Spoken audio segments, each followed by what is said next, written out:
call the village departmental meeting to order. If you would all stand for a moment of silence, followed by the Pledge of Allegiance.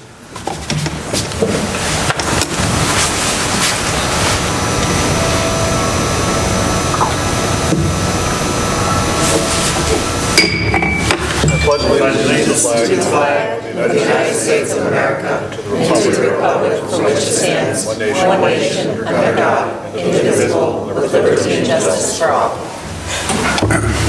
Okay, thank you and welcome everyone. Madam Clerk, call the roll. Trustee Carter? Present. Trustee Mariscal? Present. Trustee Kazan? Present. Trustee Gett? Present. Trustee Weisenberg? Present. Trustee DeVore? Present. All right, welcome again, everyone. We would be at comments from the audience. Anyone who would like to address the board, please come forward to the podium and give your name and address, and try and keep it under 5 minutes.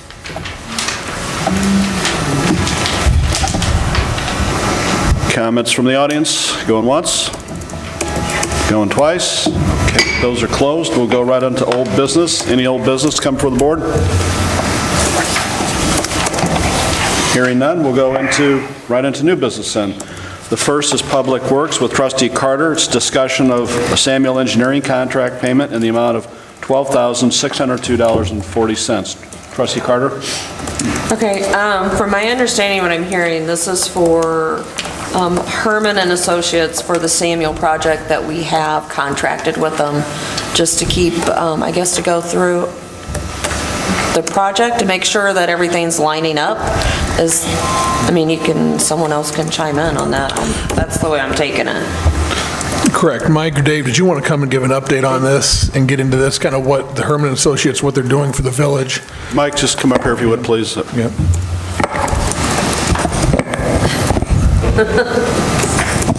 Sorry, Mike.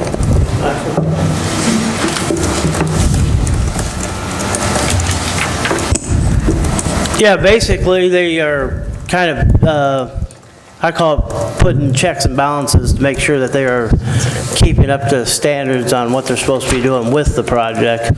So we, consulted them to kind of do a follow-up and make sure that the Kim project is, staying on track and not doing things that shouldn't be done. So basically, we met with Ameren with them.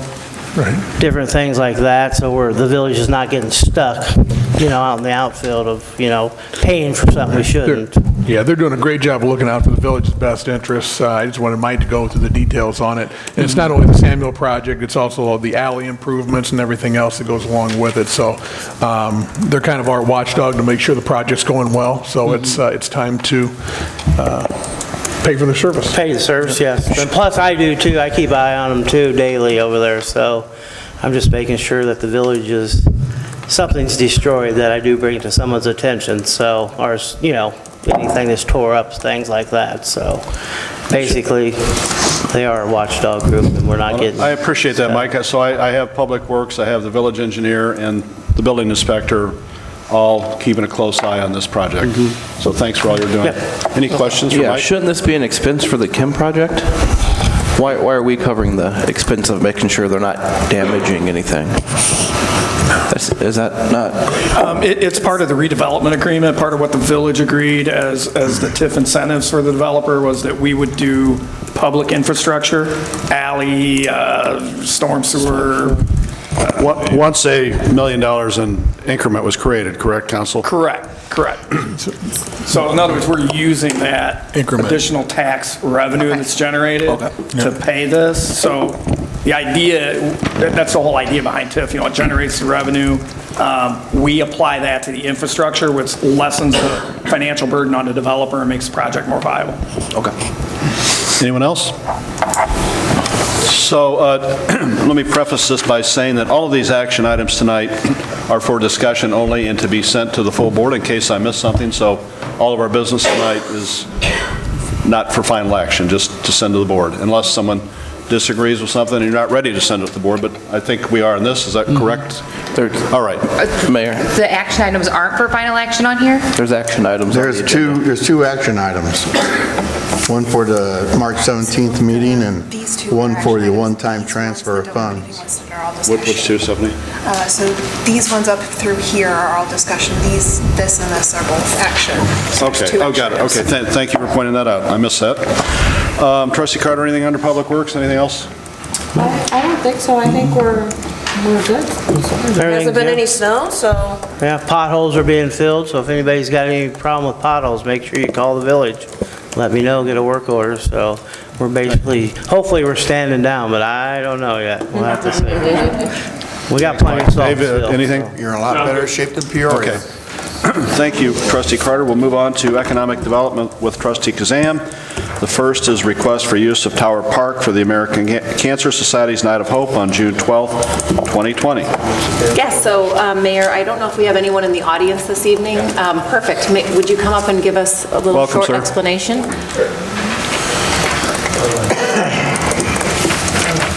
Good evening. My name is David Shinley. I'm with the American Cancer Society, and we've been lucky enough to host a number of events here in Peoria Heights, the Super Shuffle 5K, and last year we had our Night of Hope here at Tower Park, and we're just requesting use of it again on June 12th from about 4 to 9:30 p.m.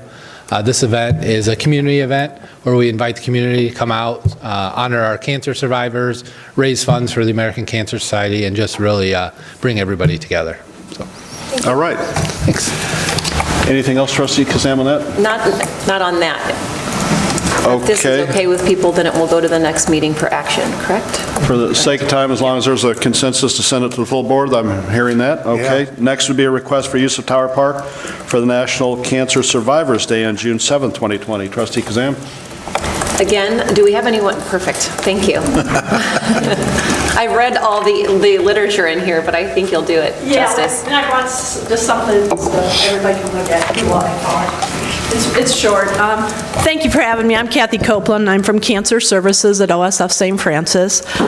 We had our National Cancer Survivors Day here last year, and when we didn't get the crowd we wanted, the people that were in that crowd were so happy about this. So that's why we're hoping to maybe make this an annual thing. Our medical director is Dr. James McGee. He lives over here on Grandview Drive, and he thinks that this would be a wonderful venue, maybe if we could get the businesses involved as well. I don't want to call it a Taste of Peoria Heights or anything like that, but I don't know how to even set up that infrastructure if you guys would be interested in doing something like that. If we get a permission to go forward, we want to call this Hope Soars in the Heights, and of course give the trips up the tower like they did last year as well. But I'd really like to see the chamber. We did popcorn and ice cream and cold drinks and stuff like that last year, and it was really a good family event, and I can't tell you how many good responses we got from that. So we'd like to even make it bigger this year, involve some of the upscale restaurants and, you know, the ice cream, anything that you think maybe your business leaders would like to be a part of.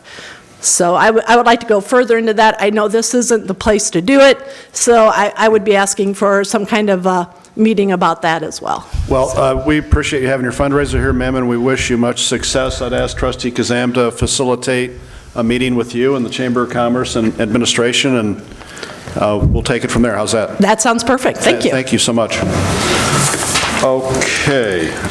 Next is a request for use of Tower Park for a public worship concert on May 31st, 2020, and September 19th, 2020. Trustee Kazam? I think we have someone in the audience to discuss that as well. Thank you. Okay. Okay. Who can I push my stuff out on? Hi, thank you guys for serving. I'm Rebecca Strasma, and my family and I do public worship events. And so since 2016, we've been having Pentecost at Tower Park and trumpets at Tower Park. And it's a non-denominational, everybody come and worship, very similar to what Peoria Heights does. Bringing in a national artist, we bring in the local artists. And so it's a great time when everybody gets to come and enjoy the beautiful park and some music and some community time. And again, it's free. And so it's a draw of about 100 and 120 people. And so it's a biannual thing. Thank you, and good luck with your event. Thank you. Did you want to explain this? Yeah, and so this year, because of the success, we thought we would go ahead and expand and have some pop-up tents and be able to have like Ryan Foster and the Hickory Stick Catering come in, or their food cart, so that it can just be even more enjoyable for the people who come. So when it comes to that, the only thing I would say is working with Public Works. I don't know if you intend for those to be in the park or in the parking. Yeah, just to the surrounding the Okay, pavilion. wonderful. Yeah. So it wouldn't require any barricades or anything, just next to it. Want to make sure that we ask for permission first. Thank you. Yeah. And I would say to all of you that have previously spoken and the upcoming speakers on stop sign fundraisers, it's not required you come to the board meeting, but we do have a lot of people who watch on TV, so if you want to come back for the board meeting, it will give you a second opportunity for everyone to talk about that, so it's good to help get the word out. So Great, thank you. good luck to all of you. Trustee Kazan, we're still under economic development. Anything else? Yeah, the only other thing I'd like to mention, that this is, unless it's under miscellaneous, is our community event this Thursday, March 5th. That will be our first open meeting for the Peoria Heights comprehensive plan.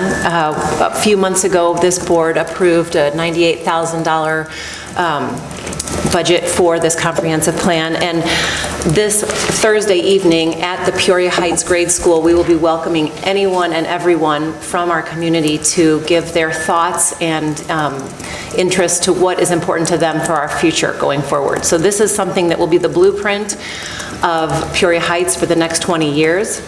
We're taking it very seriously. We really feel like in order to be successful, we need to have a plan and a map, and so we hope that people come out. And if you're unable to come, the only thing I would like to add to that is that you can participate online, and we encourage you to do that. So you can, let me just read this so I don't get it wrong. You can visit and participate online by going to hla.fyi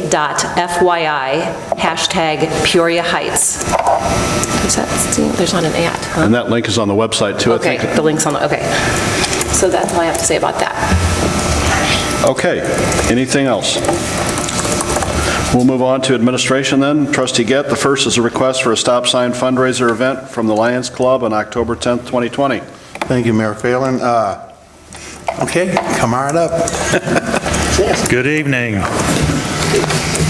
My name's Mark Bean. I'm currently president of the Peoria Heights Suburban Lions Club, moderator of the Peoria Heights Congregational Church, and now facilities chair at the Central Illinois Center for Blind and Vision Impairment. I'm here, first of all, I want to thank the village for allowing Chris Ahern to come and speak at our last club meeting. It was very informative and we enjoyed him a lot. I'm here to request for stop sign fundraising event for the Lions Club on October 10th down at the Prospect and Cyberling corners. We have already filled out all the necessary paperwork for the village, and we also supply our own insurance coverage from the club. Any questions, folks? And trustees, again, I'm going to assume that everyone's okay with this to send to the full board unless I hear otherwise. So thanks. You got Lions Park looking terrific. Thank you for that. Next is a request for a stop sign fundraiser event from the Peoria Leathernecks Marine Corps League on October 17, 2020. Welcome. Thank you very much. My name is Tom Miller. I'm the junior vice commandant, and the commandant, Kevin Enlow, tasked this with me. It's a thing that we do every year. It's an annual event. It's our only fundraiser, and we'd appreciate the board's approval. Thank you for your service, sir, and thanks for your service to the Peoria Leathernecks. So we wish you good luck. It's my honor. Thank you. Okay, next is a discussion of an ordinance amending the village code for the purpose of establishing a quorum for village board meetings. Trustee Gett? Yeah, we discussed this at the last meeting, that we might as well mirror the state statute on the rules for having a quorum, just so we don't run into a problem again of not enough people here to make the quorum until things can be passed along. We're not revisiting things. We talked to council. You want to take over on that? Sure. All this ordinance does is make our local ordinance mirror the state statute. State statute says that a quorum is a majority of the Board of Trustees, which includes the mayor. Our statute says a majority of the trustees, which would not include the mayor. So it's a question of whether 3 trustees plus the mayor makes a quorum, or you need 4 trustees, regardless of whether the mayor's here or not. So under the state statute, 3 trustees plus the mayor makes a quorum, and that's all this change accomplishes. Go ahead, Trustee. I've got a few questions. Before the code change on the website, it actually specified 4 trustees were needed to pass any ordinance. That is the current requirement. And the date on that adoption was 1914. Correct. So in over 100 years, this apparently hasn't been an issue. We've functioned adequately. So I'm a little confused on why we need to make the change. As I understand it, the trustees hold sole power in adopting ordinances and resolutions. So after this change, how would that change? Would you vote on ordinances, Mayor? How would that change? The ordinance will have no impact on when or who votes, especially the mayor. Mayor has very limited circumstances where he can vote. This just establishes, do we have enough people here to actually conduct business or not? Conduct business as in approving ordinances. Well, as in approving ordinances, but again, an ordinance is going to require a majority, okay? If 3 trustees vote in favor of an ordinance, regardless of how many vote against it, the mayor gets to vote. So in other words, even if there's only, let's assume we don't change the ordinance, so you have to have 4 trustees present to do business. If 3 trustees vote in favor of something and 1 against on an ordinance, the mayor gets to vote, and that's true if there are 6 trustees here and 3 vote for and 3 vote against. Doesn't matter what combination. Point is, this ordinance does not change anything about voting. It just changes when we can actually have an actual meeting versus not having a quorum and having to move all of the agenda items to the next meeting when there is a quorum. Basically, what it makes sure of is that business will continue on. We don't have to worry that there's not enough people here to get business through. So we need to, maybe something a little bit more important than what happened with the closure of the streets and stuff. But we need to make sure that we don't have any more interruption because if it's a tie, otherwise, he can break the tie. If it's 3-3, he breaks the tie and it passes on. So this just makes sure we keep business going and there's none of this interruption. We don't have to have 4 trustees up here. The mayor and 3 trustees is enough to get the vote through, and as long as you got a majority on that, the ordinance can pass. That's all this is. Okay, so in that situation where there would be 3 of us and the mayor, all 3 of us would have to vote in favor of something to pass, right? Absolutely. Okay. It would have to be a majority If it was at that meeting in January where this came up, anything that was a 2-to-1 vote, the mayor would not have a right to vote, and that would not carry. Okay. So then why would you need him to vote? If you had 3 and he was the final vote? Because you didn't have enough people. You have to have 4? You needed a minimum of 4. So if he would have to vote yes? Exactly. And if he voted no? If he voted no, then it is not passed. So again, if you understand the ordinance properly, it has absolutely no impact on voting whatsoever. It just addresses what constitutes a legal meeting versus not having enough people here to have a meeting. But the ordinance a rare occurrence that happened where we had trustees out of town and trustees sick with the flu. I don't have strong feelings either way on this. It happened, and we're bringing it to your attention. If you want to update this or change it, if you want to leave it how it is, administration and myself don't care one way or the other.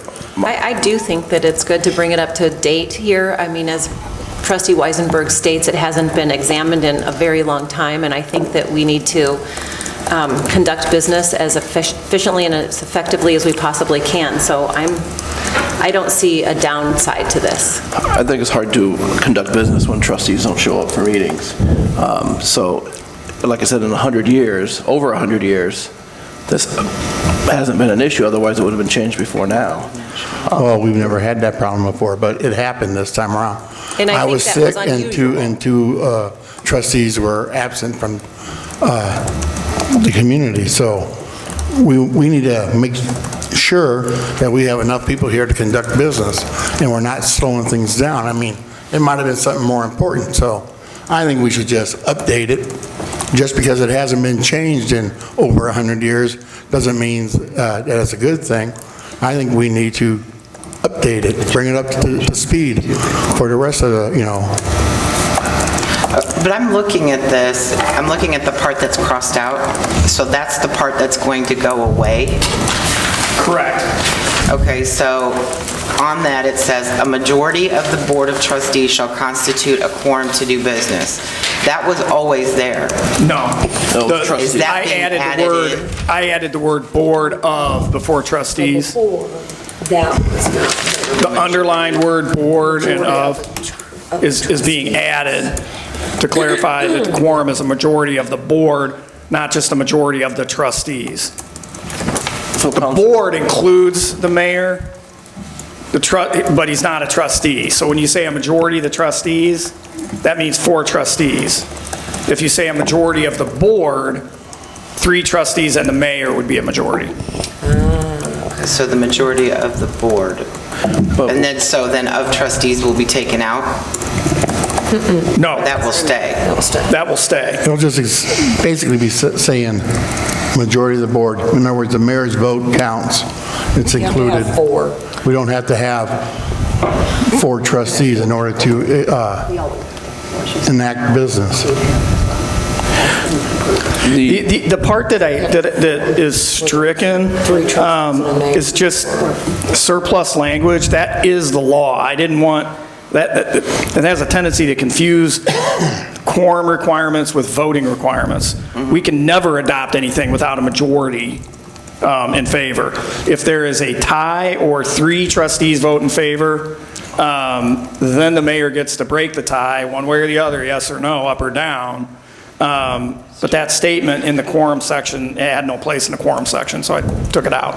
And there is another section of the ordinance that does say ordinances require a majority, but that's just state law anyway. So basically, it's the same thing. I mean, he's going to always break a tie. Yep. Irregardless. In other words, this has nothing to do with voting. It only has to do with, is this a meeting or not? Well, and even though that the board might, if this is changed, that action might occur, a board at a later meeting can change the direction, just like we did on the closing of the street for the art fair, right? Always, absolutely. I will have to say one thing. There was an incident, almost happened. I got injured at work. The forks from a boom truck hit me in the head. I was really out of it. I went home early from work. I called, said I couldn't make it. Mayor Ellen at the time called me and said, "We can't conduct business without you up here." So I came up here. Chief Sutton kind of toned to it, ears bleeding and everything, and in order to make the meeting happen. Well, I'm not that tough anymore, so I think we need to make this and make sure it happens. I came through that time, but I can't say it's always going to happen, so I think we should just eliminate the possibility and be able to get on with business. Council, in your experience on other villages our size, what are their ordinances regarding this? I have never seen any town with an ordinance that varies from the state statute. I've never seen it. We're home rule, so we can tinker with things like that. You couldn't reduce it. We could not adopt an ordinance that says 1 trustee is a quorum. That would be illegal. We could say 5 trustees, it requires 5 trustees to be a quorum. We can increase and make it more stringent. But I honestly, in all my years, have never seen a town adopt something that varied from the state statute. And that meeting in January, how many trustees did we have? 3. 3. We had 3, didn't we? 3 and myself.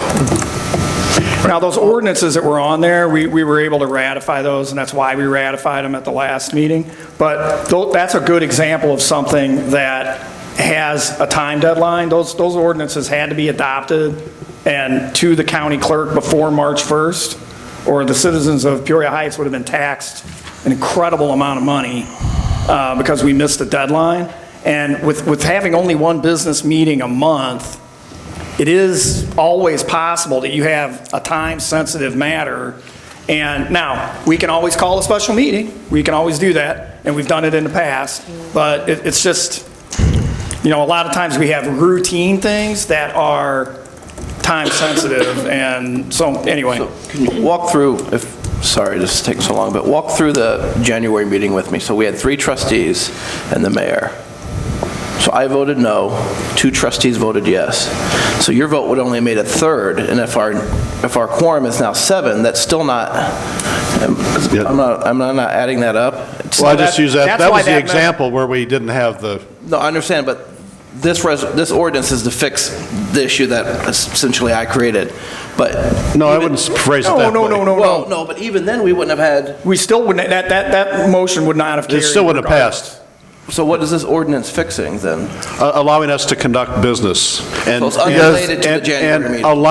Aligning our ordinance with state laws. Our January meeting shouldn't have been that way? Is that what you're saying? Our January meeting was not, we did not have a quorum under our ordinance. We did under the state statute. Okay, so even under state statute we wouldn't have, because our quorum is now going to be 7, and there was only... No. A majority of the board, 3 trustees plus the mayor is now a quorum. It is not currently a quorum. It takes 4 trustees, irrespective of whether the mayor's here or not. But even that night, there would only been 3 yes votes, assuming you cast one. And it still would have failed. And those other items failed too, because his vote didn't count. So this ordinance would have done nothing for the January meeting. It still would have failed. Yeah. Other than give a greater comfort level to council on when we pass the other 3. Yeah, those 2 ordinances that all 3 trustees, including yourself, voted yes. And the mayor then voted yes. Those would have been adopted at the January meeting. And we should have technically canceled the meeting because we didn't have enough trustees here. Yes. I was unaware. So we shouldn't have gone through with the meeting. We should have just said, you know what, there's not enough trustees, this meeting has to be over, right? That's exactly right. I was unaware that we had this 1914 ordinance. I've never seen. Where have you been? I know. You weren't born back then? But it is, out of the ordinary to have something that varies the quorum rules. Quorum rules, it's always a majority. I mean, it's just a majority of the board. Well, and this doesn't need action if you're not ready to send it to the board. We can sit on this until you want to bring it up again, or if there's a majority of you wants to send it to the board. So I would entertain a motion either way to either send it to the board or to defer it I until move another to send it to the time. board. I don't see the problem here. But if somebody else has a problem, but I don't have a problem with sending it to the board. Well, then why don't you make a motion to send it to the board for action? I make a motion to send it to the board for action. Second. Okay. Any further discussion? And again, this is not final action, just to send to the board. Madam Clerk, call the roll. Trustee Carter? Aye. Trustee Mayerscough?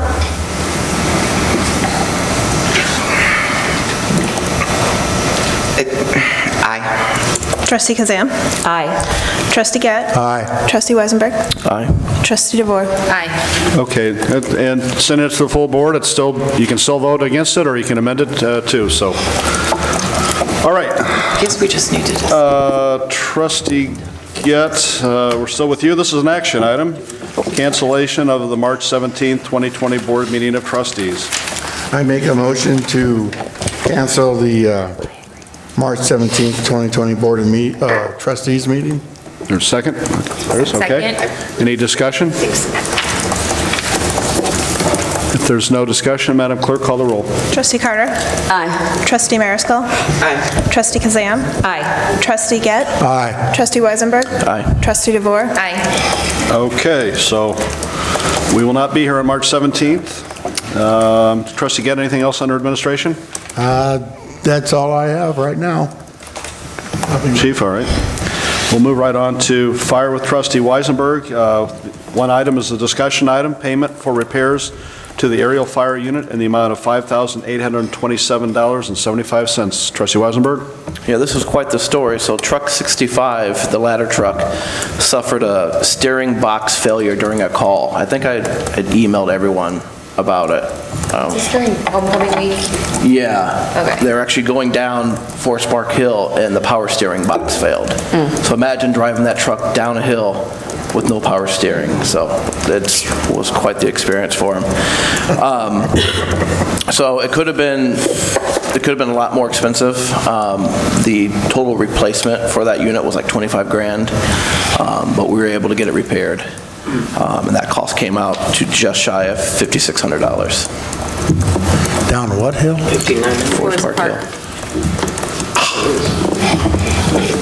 That could have been deadly. Yeah, he said that the guy was leaning into it. It was quite the experience. I'm heavy, but I don't know. Okay, any questions or anything else, Trustee Weisenberg, under fire? Can I ask, I'm not familiar with the numbers on the trucks. Is this the new truck? Or is this an older truck? The old truck? It's the ladder truck, it's the newer one. It's the newer one. The newer one? We have spent a lot of money on that truck, am I right or am I wrong? It seems like, I mean, for what we paid for this truck, it consistently seems like we're coming back together paying $5,000, $10,000, $12,000 to continually have this truck. Was there no warranty on this truck do you get a warranty on a fire truck? I mean, why? I would be interested to know, and maybe the administrator could get this for us, how much we've actually spent on repairs on this brand-new truck that we're still making payments on. I know it did have a warranty, Trustee Mariscal. I'll tell you what I'll do is I'll pull the maintenance history on it, just get an exact number of what we paid, so everybody can be up to date on that. But I do know that they've had a couple pretty big repairs, if you're exactly right. Well, I think one was well over $20,000. Yeah. But let me get the maintenance history on it and report back to you. How's that? That would be great. Okay. Thank you. How long have we had the truck, you know? I would say... 5 years? I'm going to say 5. I'd say 4 or 5 years, yes. 4 or 5 years? And it was brand new when we purchased it? Correct. Yes. Yes. And it was a big chunk of change that we put, I mean, we're still making payments on that truck. Yeah, yes, and we still have debt service on it, correct. It just seems crazy to me, as little, I mean, and I shouldn't say little, but compared to other fire departments, that we use this truck, that we have had this many repairs on it, you know? And I'm not a mechanic, so I won't pretend to be one, but I'm not sure if it's a part that wears normally, and these are just, I'll ask that question. You know, I've bought a new car before too, and got right outside the 3-year warranty, and you know what happens. Parts start to break. So I don't know if it's just something like that. I'll find out. Thank you much, and I'm sure the fire department has a regular routine maintenance schedule, but can you get that schedule for us on all the vehicles? I will. Anyone else? Okay. On to police with Trustee DeVore. This is an action item, a one-time transfer of $62,668 to the Peoria Heights Police Pension Fund. Trustee DeVore? We talked about this at our last meeting, that this was an additional deposit that Stephanie updated us on, so now we just need to vote on it. Would you like to make a motion, please? Oh, yes, I'd like to make a motion to make one-time payment to the police pension fund. I second. Okay. Trustee Weisenberg. Any discussion on the motion? Madam Clerk? Trustee Carter? Aye. Trustee Mariscal?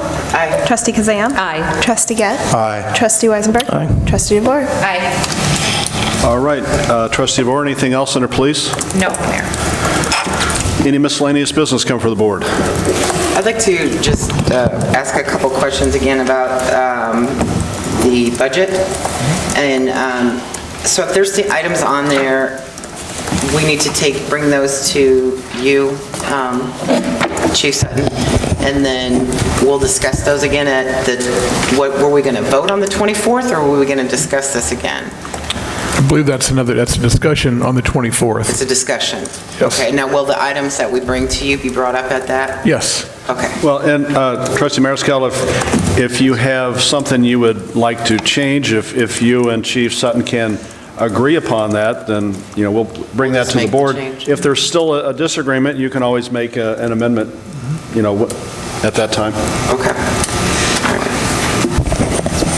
Anyone else? Miscellaneous? Did you have another thing else, anything else, Trustee Mariscal? No, I don't believe so. Okay.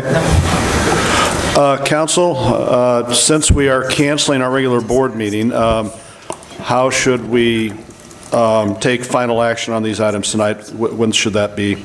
At the next board meeting or at the next departmental meeting? I think it's appropriate to do it at the next departmental meeting, unless you think these are things that can wait. And some That's of up to them can't wait. the trustees. I It's would. really up to you guys. Well, let's get it taken care of, the sooner the better. Nothing prohibits us from taking final action at a departmental meeting. But I'm looking at some of these, Tower Park, they're summertime things, so, it could wait until. So I think what I'll have administration do is put them on the next departmental meeting for final action. If a board member wanted to make the argument to wait till the board meeting to do so, we can That's a take good that up. approach. Does that make sense? Shouldn't we make the payment for repairs to the truck, fire truck, ladder truck? Get that on the next meeting, get us taken care of right off the bat? If possible, some of these bills have waited a little while in order to be brought to the board and are waiting, so if we could vote at least on the bills. Well, I think now that we're recording all of them, I think it's okay that we vote at the departmental meeting. I don't think anyone has an issue with that, correct? I don't. I agree. So let's vote on them next time at the departmental meeting. Anything else? One last question. We got the expense details, but don't we normally get these just when we vote? That's correct. It was supposed to be on here. It got accidentally deleted, so that will be on the next item, or on the next agenda. Payment of the bills will be on there. So if you want to, please leave your reports here. Otherwise, we'll print them again for you. But if you could leave them here, we won't have to print as much paper. Trustee Gett? Make a motion to adjourn. Is there a second? Second. All those in favor? Aye. Those opposed? Thank you, we're adjourned. I'm sorry, who was my second? Brandon.